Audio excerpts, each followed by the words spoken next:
Аяжан. Сәлем. Аяжан, алда келатқан көрсін мерекесі құтты болсын. Рахмет. Аяжан, саған қояр сұрағым, сен көрісу мейрамын қалай көресің? Көрісуде тек адамдармен амандасып, жақсылық тілектерін айтып, тек ондай ғана мереке емес, яғни сені үлкендерге ізет көрсетіп,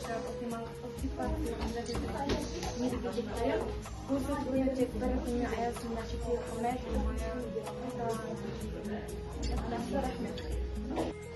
Сәлем Жұлдыз, сәлем. Жұлдыз, сені алда келатқан наурыз мерекесін шын жүректен құттықтаймын. Рахмет. Саған қояр сұрағым, сен наурыз мерекесін қалай түсінесің? Осы күні қазақ елі үшін әрқашанда қасиетті күн болып саналады.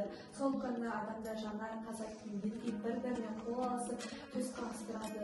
Мерекеге адам 7 түрлі дайынмен наурыз көже дайындайды. Сәлем, Құралай. Сәлем. Құралай, сені алда келе